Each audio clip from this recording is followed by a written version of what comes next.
In the Times magazine last week, I wrote about Venezuela's descent into an unprecedented crisis. With extreme shortages of food and medicine, rampant crime in every province, a capital city with the highest murder rate in the world and one of the highest levels of inflation in recorded history, Venezuela is the most urgent humanitarian disaster in the Western Hemisphere, producing the largest exodus of refugees in the history of the Americas. At the same time, the prospect of political change seems vanishingly slender. As the country spirals down, President Nicolas Maduro is tightening his grip on power, invalidating opposition parties and forcing political rivals into exile and prison. The central figure in our story is Leopoldo López, a prominent opposition leader who founded two major political parties, Primero Justicia and Voluntad Popular. López has been a prisoner of the Venezuelan government since 2014. The charges against him, which include the allegation that he embeds his speeches with subliminal messages that cause listeners to become violent, have been fiercely criticized by human rights groups and political leaders around the world. After 3 years and 7 months in the Ramo Verde military prison outside Caracas, López was released to house arrest last summer on the condition that he remain silent. Instead, he spent the past 6 months in daily communication with me, recording dozens of interviews over encrypted channels about his country, his captivity, and his evolving political philosophy. On the afternoon before the story was published, I called López to see how he felt about breaking his silence and the prospect of going back to prison for violating the terms of his release. "I've been thinking a lot about this," he said. "Leadership needs to take risks."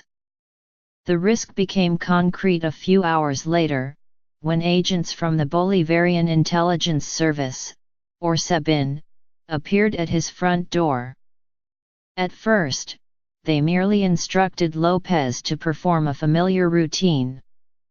Over the past 6 months, López has been required to pose for a photograph about 4 times a day, holding a copy of the latest newspaper. This is one of many peculiar aspects of his detention. Anyone who goes to the movies is familiar with the construct of a kidnapping picture, which has a kind of logic. But to explain why López is forced to pose with a newspaper 4 times a day is more difficult, raising the question of who, exactly, would be in a position to demand proof of life from the secret police, and why they would require it so often. After taking a photo of López at 6:30 p.m., the agents left, but they returned about 15 minutes later to take another. Another 45 minutes passed, and they came back for a third picture, this time asking him to sit in a chair while they photographed him in profile. Another 30 minutes went by in relative quiet, before a squad of 8 agents wearing ski masks burst into the house with assault weapons. This time, they demanded that López record a video, looking into the camera and stating the time, date, and year. Then they recorded another take of the video, and then another.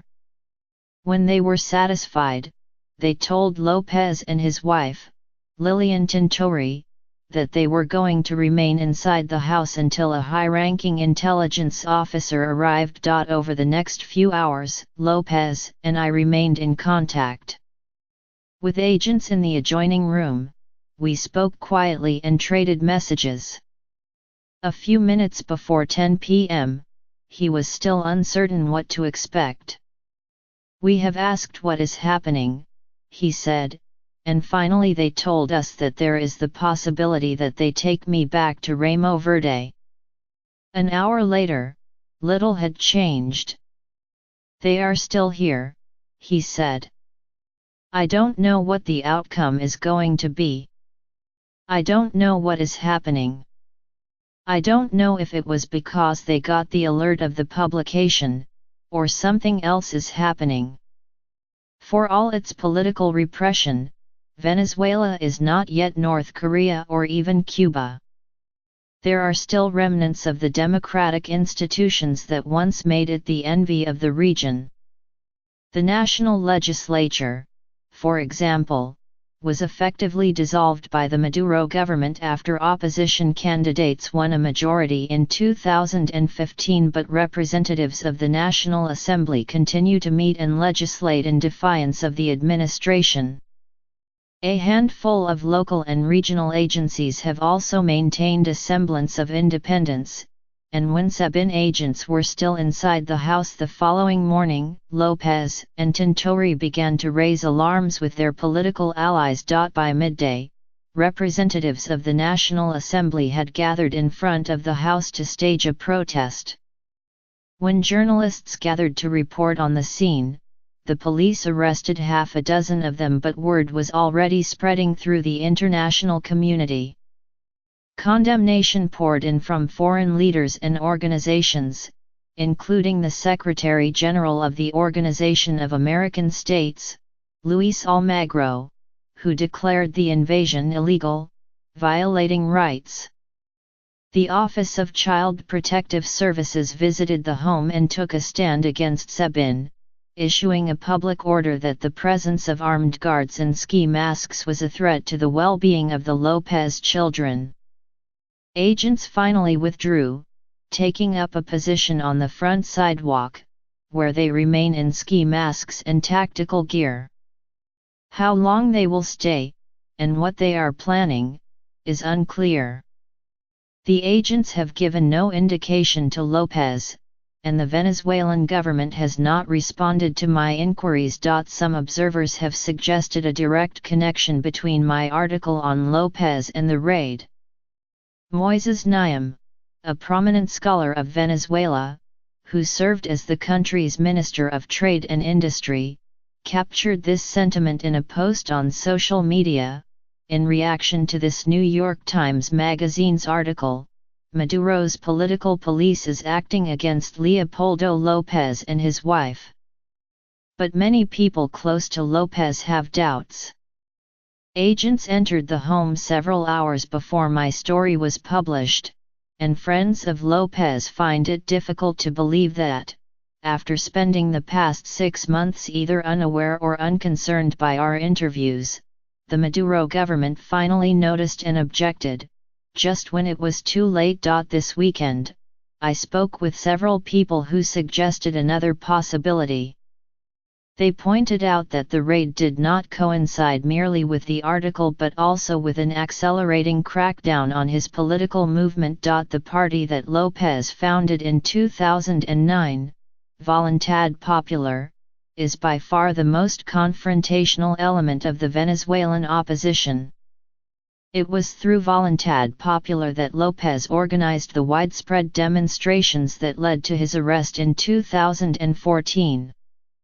I wrote about the day of his arrest, how he called for supporters to gather in a city plaza, dressed in white as a sign of peace, and delivered a speech before turning himself into the National Guard, who placed him inside a military vehicle but could not find a way out of the crowd until López, using a megaphone, persuaded his followers to clear a path.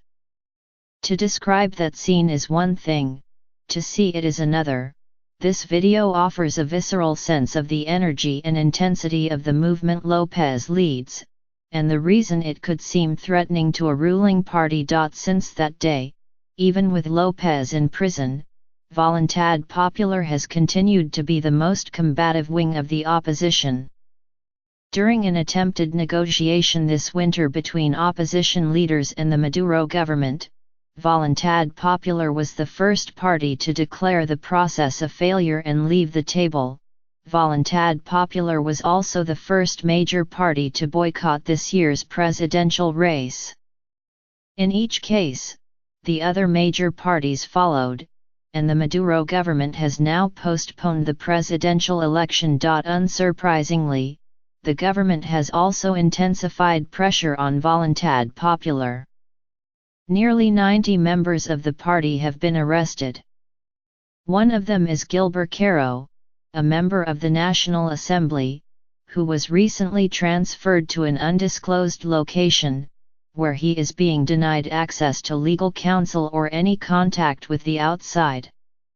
On March 5, the United Nations Commission on Human Rights condemned this treatment of Caro, demanding that his attorneys and family be immediately informed of his whereabouts and classifying his captivity as an enforced disappearance under international law. Another member of Voluntad Popular, Freddy Guevara, is the vice president of the National Assembly. Guevara was traveling on the border with Colombia when he received word that the Maduro government was preparing to arrest him. The charges were never stipulated, but the threat was too serious to ignore, and he approached the government of Chile to obtain sanctuary at the embassy. When I spoke with Guevara a few days ago, he told me that he saw no other choice, and sees fewer now. They wanted to use me as an example to the other congressmen, that no one is untouchable, he said. I didn't want to give them that advantage, so I decided to assume this part of the struggle in an embassy, and not in jail. But I don't know when I will be out, when I will be free. On February 15, Maduro commandeered the national airwaves to disparage Voluntad Popular, along with the other political party that López helped to found, Primero Justicia, as violent fascist groups that no longer have legal standing in Venezuela and exist outside the law. The leader of Primero Justicia, Julio Borges, has a long history with López. In 1992, they founded Primero Justicia as a civil organization. In 2000, they converted the group into a political party, and in 2008 their paths diverged over a spate of differences about party management and political philosophy.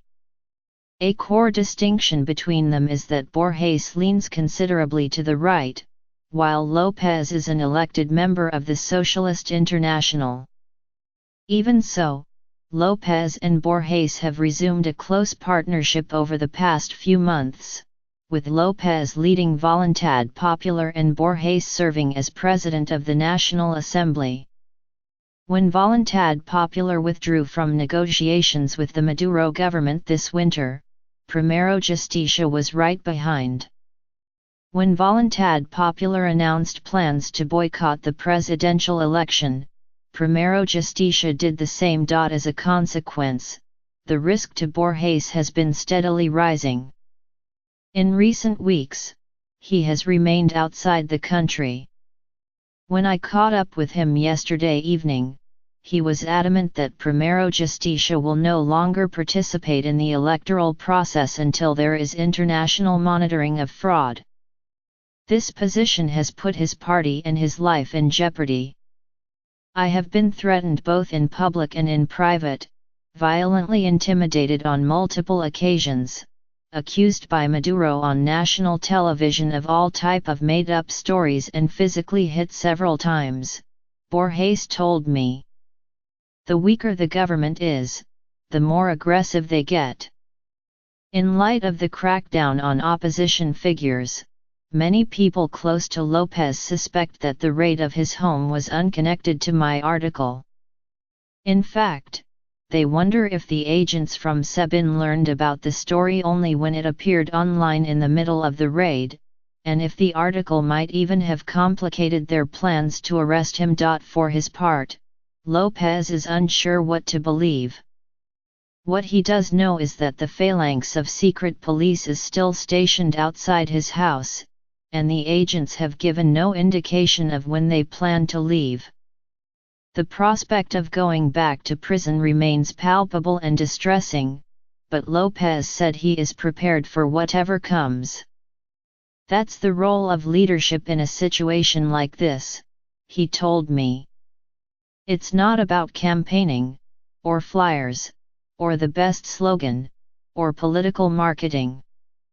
It's about talking to people and expressing ideas in a confusing situation. Leadership needs to light a candle and hope that candle becomes a huge fire.